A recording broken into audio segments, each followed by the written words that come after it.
তো 16 বছর দেশের মানুষ যখন জুলুমে ছিল, এই সাদা চামড়ার কুত্তাগুলো ছিল কই? এই যে দেখেন এখন রাজনীতিতে সব বিদেশিরা দৌড়াচ্ছে বাংলাদেশে, দৌড়াচ্ছে না? নেতাদেরকে অস্থির দেখা যায়, আজকে এই রাষ্ট্রদূত, কালকে ওই রাষ্ট্রদূত, তারপর ওই রাষ্ট্রদূত।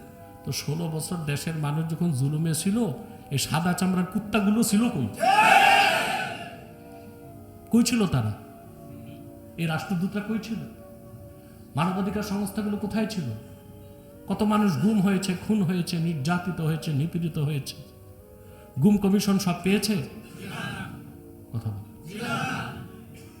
যে পরিবারগুলোর মানুষ খুন হয়েছে বিচার পেয়েছে? সাক্ষী তো নাই, চার্জশিটই নাই।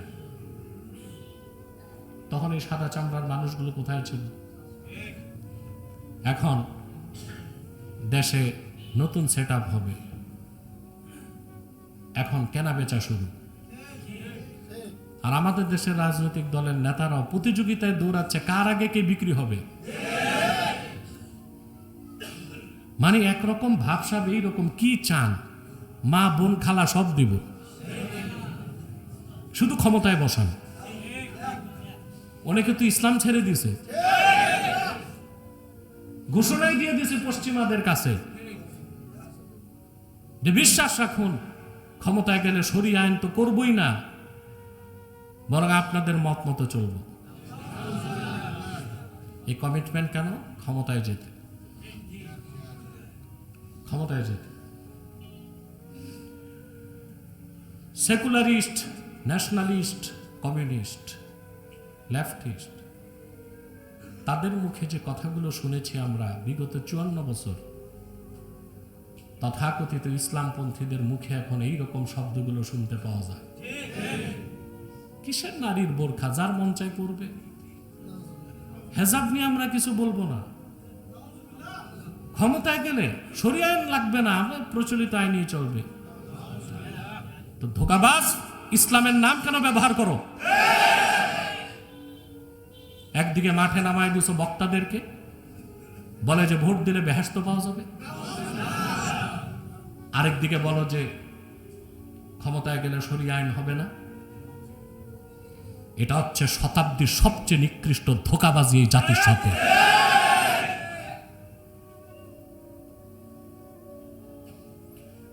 এই ধোঁকা উপলব্ধি করতে পারবেন আরো 10 বছর পরে।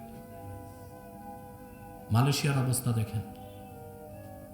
এই আনোয়ার ইব্রাহিম এখন প্রধানমন্ত্রী, এক সময় সে ইসলামী রাজনীতি করত। কি করত? আর আজ তার মুখে ইসলাম শব্দ শোনা খুব কঠিন। সে এখন ক্ষমতায়। গণতন্ত্র হচ্ছে পশ্চিমাদের রাজনৈতিক ধর্ম। এই ধর্ম যে গ্রহণ করে পশ্চিমাদের নিকট, তাদের মধ্যে আর খ্রিস্টানদের মধ্যে কোনো পার্থক্য নাই। কারণ ক্রুসেড যুদ্ধে খ্রিস্টানরা পরাজিত হয়েছে। তারা বুঝতে পেরেছিল মুসলিমদের ভূখণ্ডে খ্রিস্টানদের পক্ষে কখনো সম্ভব না। কিন্তু পশ্চিমাদের রাজনৈতিক দর্শনটাকে মুসলিমদের দেশে কি করা যাবে? রপ্তানি করা যাবে। সেজন্য যে ভূখণ্ড যত বেশি গণতান্ত্রিক, ডেমোক্রেট, সেই ভূখণ্ডের প্রতি পশ্চিমারা তত বেশি খুশি থাকে। পশ্চিমাদের পা চাটা কিছু দালাল এখন বলছে পৃথিবীর কোথাও শরিয়া আইন কায়েম করা সম্ভব না। ওই যে বলছি, চোখ থাকতে অন্ধ, ঠিক না? সৌদি আরবিয়ার সংবিধানের মূল উৎস হচ্ছে আল কোরআন। সেখানে হুদুদ আছে, কেসাস আছে, নামাজ না পড়ার শাস্তি আছে, জেনা করার শাস্তি আছে, চুরি করার শাস্তি আছে, মানুষ হত্যার শাস্তি আছে। এই সব হচ্ছে শরিয়া আইন। আফগানিস্তানে ইমারাতুল ইসলামিয়া 100% শরিয়া আইনে দেশ চলছে। হ্যাঁ, পশ্চিমাদের লেসপেন্সার হয়ে তাদের মতাদর্শ মতবাদকে লালন করে কোন রাষ্ট্রে ইসলামী আইন কায়েম করা